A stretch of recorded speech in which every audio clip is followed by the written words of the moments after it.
The nobles turned her away. The human only said, "Your family now." The door shut in my face before I even finished speaking. Not slowly, not with hesitation. Lord Vayanthar of House Veldoris pressed his palm to the seal panel, looked me in the eye, and let the door close with a soft, final click. No anger, no raised voice.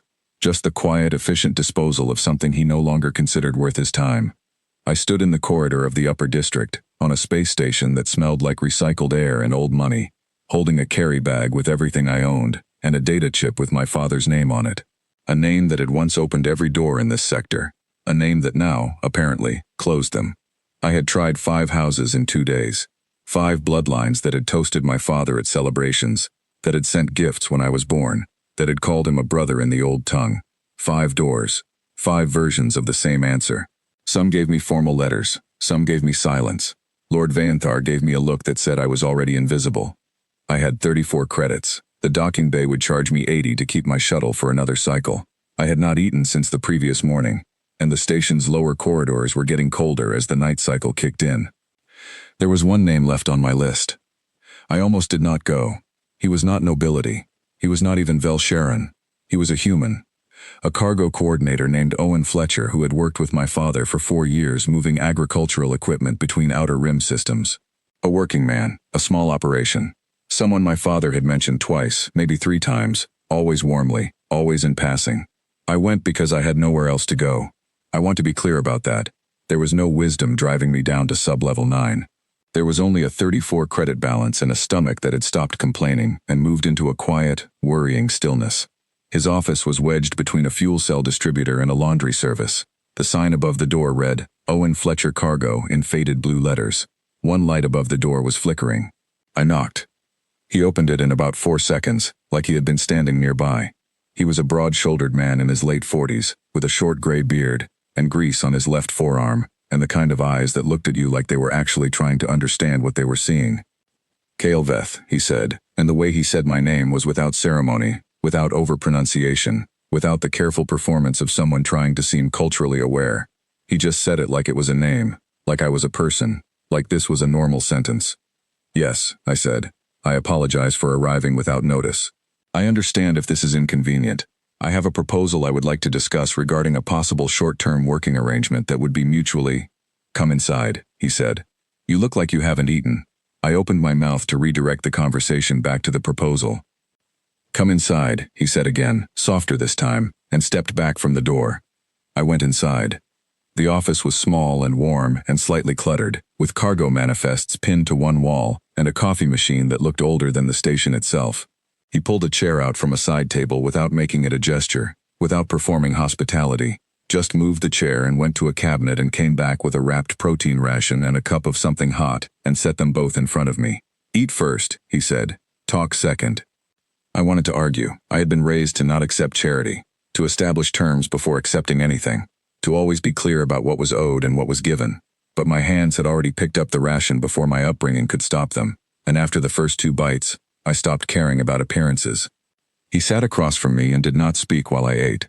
He did not fill the silence with small talk or questions or the kind of careful observation that people use to make you feel watched. He just sat with a cup of his own and waited, and it was the most comfortable silence I had experienced in 2 days. When I finished, I told him everything. The debts, the inquiry into my father's final contracts, the 5 doors, Vanthar's face as the seal clicked shut. I kept my voice level. I framed it as a business situation requiring a practical solution. I talked about skills I had, knowledge of trade routes, experience with noble house logistics, things that could be useful to a cargo operation looking to scale. He listened without interrupting. When I finished, he was quiet for a moment. Then he said, "How long have you been alone on this station?" I blinked. The specific duration is not particularly relevant to Kaelveth. I stopped. How long? 6 days, I said. He nodded once. He looked at his coffee. He looked back at me. Your father once helped me out of a situation that could have ended my entire operation. He never called it in, never mentioned it again, never made me feel like I owed him anything. He paused. He just said some people need a hand and that's how things work. I felt something tighten in my throat that I did not have a name for immediately. Owen set his cup down. There's a room in the back. Courier used to sleep there on long runs. He moved on 6 weeks ago. It's got a bed and a working heater and that's about it. But it's yours if you want it. He held up a hand before I could speak. Not a loan. Not a contract. You want to work, there's work here, and I'll pay you fairly for it. But the room is separate from that. You don't have to earn it. I stared at him. I don't understand what you want in return, I said. He looked at me for a moment, and in that look I saw something quiet and a little sad, like a man who had seen this particular confusion before and understood exactly what had caused it. Nothing, he said. You're family now. That's how it works. I did not know what to do with those words. I carried them around with me for weeks like an object I had found and could not identify. I kept waiting for the clause underneath them, the condition that would surface once I had settled in, the moment when the ledger would appear and Owen would begin tracking what I owed. It did not come. He gave me real work. Scheduling, route analysis, communication with clients who had difficult expectations. He introduced me to his small crew as his logistics coordinator, and they accepted me the way people accept a new crew member when the person introducing them clearly trusts her. His daughter Nina visited on weekends and argued with him cheerfully about everything, and dragged me into the arguments until I started having opinions about them. 3 months in, a trader from House Veldoras came into the office trying to undercut our contract on the Southern Corridor route. He was polite in the specific way that people are polite when they believe they hold all the power. He looked at me for a long moment when he realized I was handling the negotiation. "A Velshara," he said, in a tone that was almost a question. "Director of Operations," Owen said from behind me, pleasantly. "She handles all corridor contracts. You'll want to talk to her." I handled it. I knew every procedural mechanism he was trying to use, because I had grown up watching those mechanisms used at my father's table.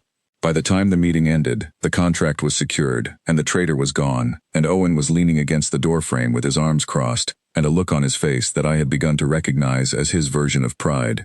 "You didn't need me for any of that," he said. "No," I said, "but it helped that you were there." He nodded like that made perfect sense, because to him, it did. A year after I arrived, my uncle sent a message. The House of Velshara had reviewed certain documents. There was mention of reinstatement. The language was careful and formal and designed to make me feel that a great gift was being offered. I wrote back the same day. I was grateful for the review. I was not available for reinstatement. I had found my placement. I did not explain further, because I did not think they would understand the explanation. You cannot explain Owen Fletcher to people whose primary unit of relationship is obligation. You cannot describe what it feels like to come home to a warm office where someone says your name like it is a normal thing, and checks if you have eaten and asks what you think about the Corridor 7 dispute, without making you feel like your opinion is something to be assessed and used. You cannot explain chosen family to people who believe family is a category you are sorted into at birth and ranked within by blood. They would hear the word and think they understood it, and they would be completely wrong. Owen does not carve his values into anything. He practices them, every ordinary day, in the way he holds the door and asks the direct question, and says come inside, and means it without reservation, and without expiration. 3 years ago, every door in the upper district closed in my face. The people behind those doors shared my blood, my language, my history. They looked at me and saw a liability. One man on sub-level 9 looked at me and saw a person, and opened his door in 4 seconds, and put a chair out and a hot cup down and changed the direction of my entire life with 6 words that cost him nothing, and meant everything. The galaxy teaches you early that belonging is something you earn, something you maintain, something that can be revoked by a sealed letter and a polite stamp. The galaxy is efficient about this lesson. It delivers it through the people you most expect to catch you, so that you learn it deeply and do not forget it. Owen Fletcher taught me the other lesson, the one the galaxy does not advertise, that some people look at a stranger holding the debris of a life that has fallen apart and they do not calculate, they do not assess. They simply open the door and say the words and mean them, fully and permanently. I work at Owen Fletcher Cargo. I run operations.